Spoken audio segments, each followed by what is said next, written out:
Hello and welcome to Just One More Watch. Cast your mind back all the way to 2015 if you are able to. Frankly, I can't remember what I had for breakfast this morning. But back then, the internet was obsessed with this dress. Was it blue and black?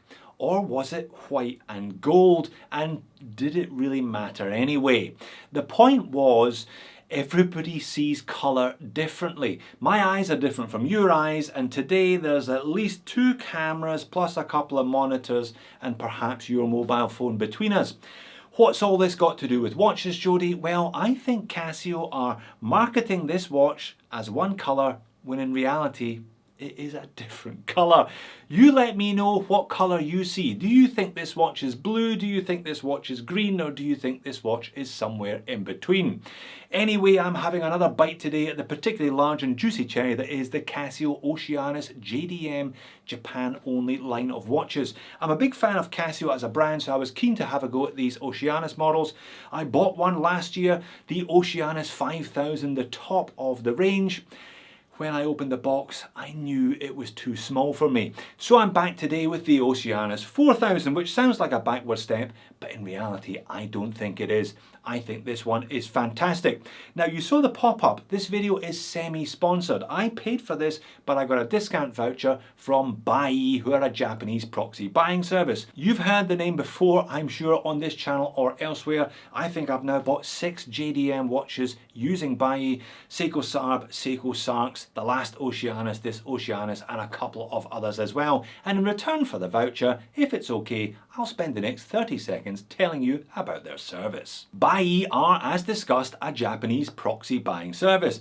What that means is you give them money, they buy the item, it's shipped to them, they check it for you, and then it is shipped onto you, meaning you always get exactly what you ordered. Now, there are pros and cons to Bai, and I will discuss both. The cons are it's not a particularly user-friendly interface, and there is always a process to ordering a product. You have to buy it, ship to them, then you have to pay for the shipping, then it's shipped to you. So it's not quite as easy as buying directly from a retailer. The big pro is choice. You can shop as if you were shopping in Japan. You've got access to Amazon Japan, Yahoo Japan, Rakuten Global Marketplace. You can buy hard to find items, you can buy second-hand items, you can buy anything you like at the sharpest prices. And I got a really good price on this one, about $750 equivalent. I will of course leave a link to buy in the description of the video, along with a code getting you a 2,000 yen voucher off your first order. So have I found my perfect Casio, and what colour is it anyway? Let's flip the camera and find out. Alright, let's start by addressing the elephant in the room. No, not the colour, the fact that I just bought a watch that has the word Anus on the box. And not only on the packaging, but also on the dial, on the case back, and on the clasp of the bracelet too. And I don't care about it because I'm not 12 years of age. Yeah, alright, I do have a slightly puerile sense of humour at times, but I love the brand. I look past this, I read it as Oceanus and not OCE-Anus. The packaging is okay, on par with what you'd expect when you spend $700+ on a Seiko anyway. And because this is a JDM model, it came with a Japanese domestic market receipt. There we are, this one came from the clock house. I bought it through Yahoo Japan. And it comes with a set of Japanese instructions there, which is nice. Okay, model number is important today. This is a brand new version of the 4000. 4000 series has been out since 2017, but this OCW-T4000C-3AJF was only launched on the 18th of February, and I bought it on the day of launch. And there it is, a pretty spectacular looking Casio, I'm sure you will agree, but what colour actually is it? What are your first impressions? My first impressions are mostly azure blue, but that's not what Casio says in its press shots. Okay, here is my watch outside underneath the macro lens. This is the same macro lens, the same camera settings that I use in all of my videos. Again, I'll ask the question, what colour does it look to you? I tell you what colour it doesn't look like. It doesn't look like this colour. This is one of Casio's own press shots for the watch, and this is the image that made me buy this particular model. I'm not a massive fan of blue. I've got a couple in my collection, but I generally prefer black. But green is very hot at the moment, and there aren't all that many Casio Oceanus models that aren't blue, to be honest, so I thought, lovely jubbly, I'll pick this one up in green. There is, however, a second press shot on the Casio website that shows that it is a kind of mixture of blue and green, but it's still distinctly green, isn't it? Certainly far greener than the actual watch that I received on the left. Now, the colour does vary considerably depending on the light conditions and depending on the angle of viewing, time of day, etc, etc.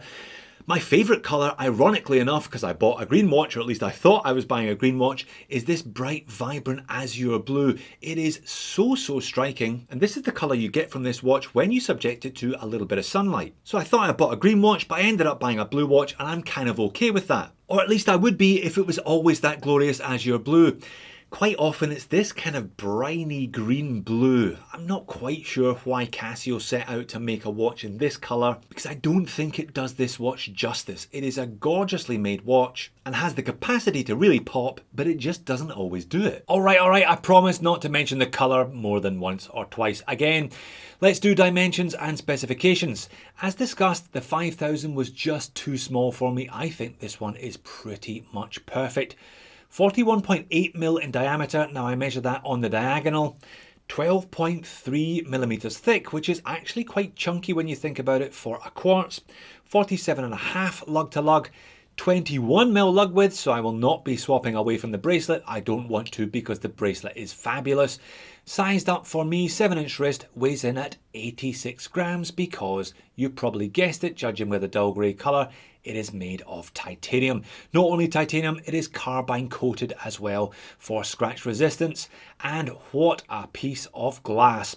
The 5000 had one of the best pieces of domed sapphire crystal that I've ever seen. This has one of the best pieces of flat sapphire crystal that I've ever seen. Where is it? You barely notice it. You wait till you see it under macro outside again. In a minute or two, it is just superb. 100 meters of water resistance from a push-pull crown, non-screw down and non-screw down pushers also. Case finish really is exceptional.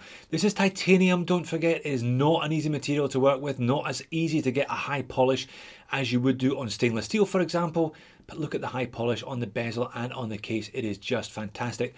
Likewise, the links on this bracelet, very well executed indeed. Super fine brush, and there is some high polish on the end sections of the midsection. Look at the definition from that male end link as well. Now, there is a bit of rattle from the end links, one more than the other. You probably saw the gap, so it's not perfect, but then again, it is still well under $1,000 US. This thing, I think it's by far the best finished watch that I've seen for less than $1,000. And the bracelet's fantastic, proper 3 links here, not single links masquerading. Pin and collar system, which is fine, nice and easy to work. And the clasp is quite small, but it does have on the fly adjustment. Now, unlike the 5000, which only had one and then back out, this has 2. Great. Now, I haven't got it optimally. I guess optimally you want to have this as your default central position, giving you a little bit looser and a little bit tighter. I'm kind of here most of the time, giving me 2 notches looser.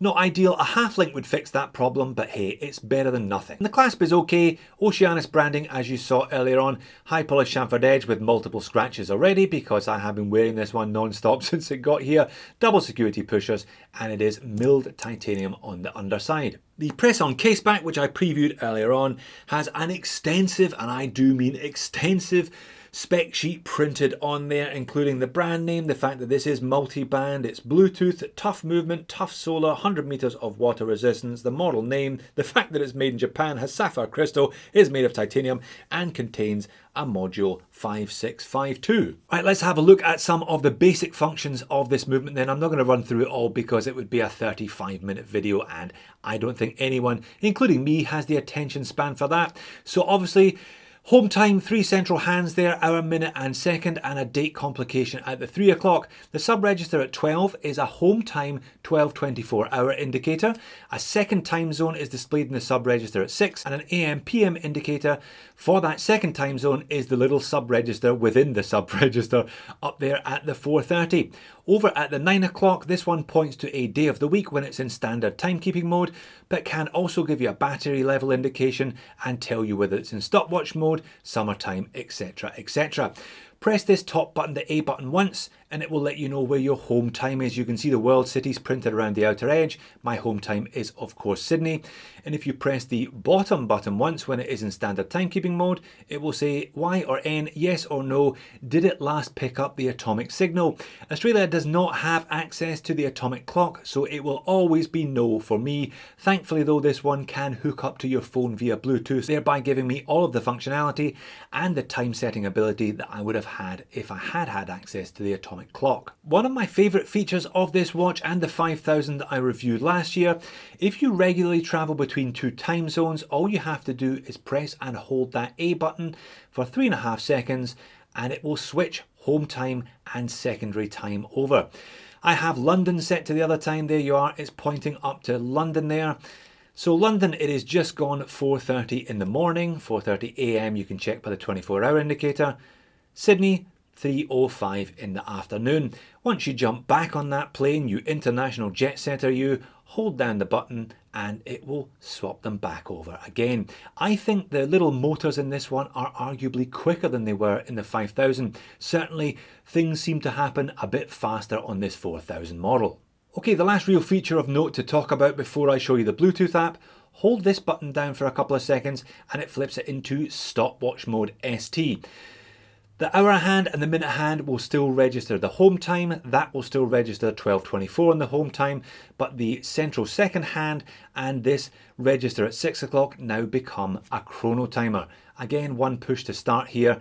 Counts in seconds up to 24 hours. That will go around once every 12 hours and AM for 0 to 12, PM for 12 to 24. Although it's kind of hard to read because there are no further markings on that sub-register at 6, but it is nice to have that feature nonetheless.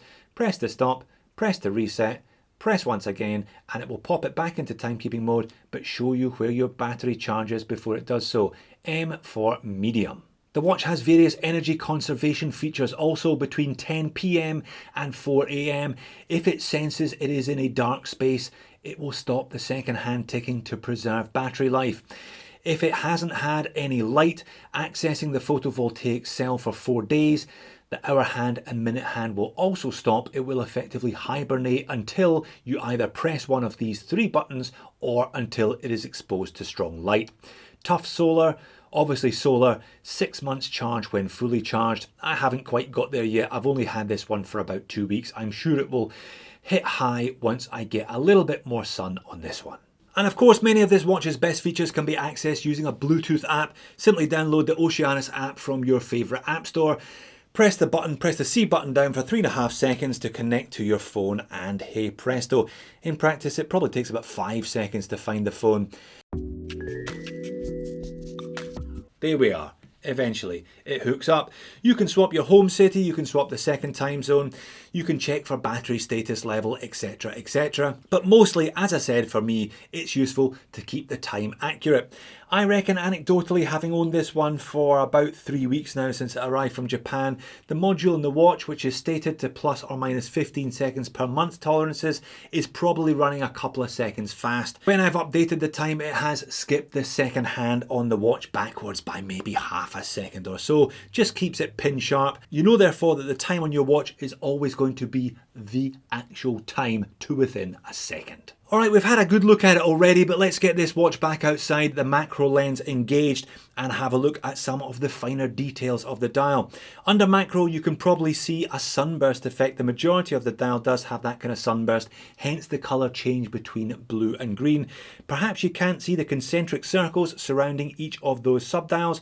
Also, the applied silver indices also have parallel stripes running longitudinally from end to end of them. The blue Casio Oceanus wave logo is applied Oceanus and Casio are just printed on, and there is a small silver frame around the date complication, quite a deep set date complication. It is a complex movement, this one, with various layers, various motors, which is why the date seemingly must be the bottom of the pile. The handset are high polished silver and beveled, very, very sharp. I think just about the right size as well. They really do have a sense of purpose to them with that nice narrowing towards the tip. If we zoom in even closer, you can probably now see the circle work around those sub-registers.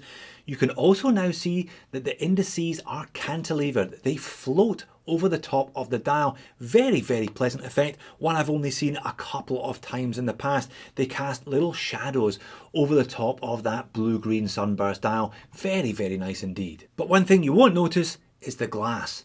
Where is the glass?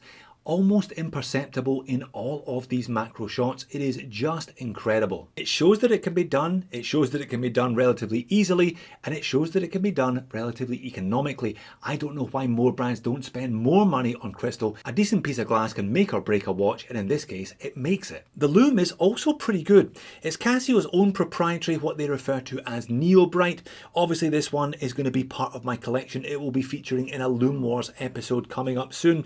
I don't anticipate it will win, but it'll be interesting to see how it gets on against a comparably priced Seiko diver in a quarter final, for example. Let's see if I can organise that. If I turn the speed up on this one, you can see it does pretty well for itself. None of those little small hands, but really after dark, the hour, the minute hand and the hour markers are all you really need to see anyway. And on wrist, it wears fantastically well. I've got a 7-inch wrist, kind of average size for your reference, and I think this is just about perfect. One thing I noticed with the 5000, I thought it was rather crushed. The dial was a little bit small. There was far too much going on. This one, there's a little bit more room to breathe at 41.8mm in diameter.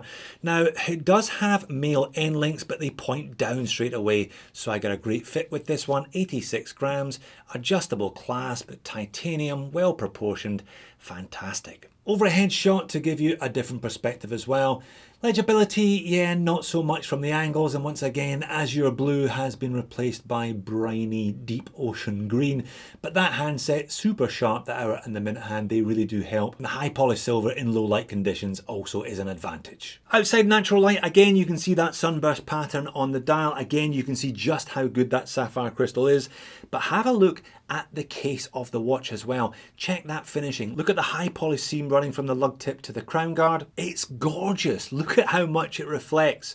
Honestly, I have never seen titanium polished quite this well before. And on wrist again, we drift from azure blue to briny green and back again, depending on the angle that I hold it at. Looking down the wrist, 12.3mm thick. Because it's quartz, is a little thicker than it needs to be, I think. As discussed, there are various layers to that module, but it doesn't wear badly at all. Nice angled downturn from the lugs and an angled downturn from those first links. Moans and niggles. Well, look, you know I'm a Casio fanboy, and for the last 10 minutes I have very much sounded like a Casio fanboy, haven't I? But I know that for some people, $750 for a Casio is a ridiculous proposition. Also, it's a little bit techy, it's a little bit over the top in some respects. They do 3-hand quartz models. Perhaps I will end up working my way all the way back down the chain to the basic one, but I do really very much like this. 12-24 hour indicator at the top, pretty useless to be honest. They could have got rid of that, but it would have left a slightly unbalanced dial, so I understand why they haven't. Also, this kind of angular, techy, industrial look might not float some people's boat either. And if we head back under the macro lens, you can see the hands could have done with an extra little bit of cleaning, polishing and refining. The edges of the hour hand and minute hand under macro look a little bit flaky. I'm not suggesting it's dust on top of those two hands, but yeah, a little bit of sticky residue or it needs a wipe or something. And as with all of the Casios, the Casio Oaks, anything which has these tiny little sub-dial hands, again, they look a little bit rough and ready under macro lens. And there's a couple of little dust particles here and there as well, which the lens picks up. None of this is visible under the naked eye, but that doesn't mean to say it's not there. And of course, I'll finish where I started by moaning a little bit about the colour. The briny green, not as good as it should have looked given their press shots. Not as good as it does, considering that sometimes it looks azure blue. I don't know what Casio are doing with this Oceanus line. Some of their colour schemes are pretty awful, to be honest. Why can't we have black? Why can't we have white? Why can't we have silver? Why do they always have to go too far and do these multicolour changing things that end up not actually representing one colour or the other? But overall, I think this thing is fantastic. Not only is it cheaper than the 5000, it fits me better and has exactly the same functionality. I will never have to set this watch, and it should tick accurately and reliably in my box ad infinitum. It took me a while, to be honest, to get my head around a Casio costing more than say $200, but I'm delighted that I have been able to explore a couple of models from the Oceanus line, and I'm delighted to see their models popping up elsewhere on YouTube, and people who know their watches, who have handled hundreds and hundreds of watches, showing them that the respect I think they deserve. I remember it was only a couple of years ago that Grand Seiko had a serious image problem, and now I think they've turned a corner. I wonder if Casio and the Oceanus line will have a similar path to travel over the next couple of years. So there you have it, fantastic watch and likely to stay in my collection a lot longer than the Oceanus 5000 did, but it's not quite the colour that I thought I was ordering. Perhaps they will launch a black model for us conservative types at some point. If you're a fan of Casio, why not check out my review of the Oceanus 5000 or the half metal Casios. Thanks for watching, see you again soon.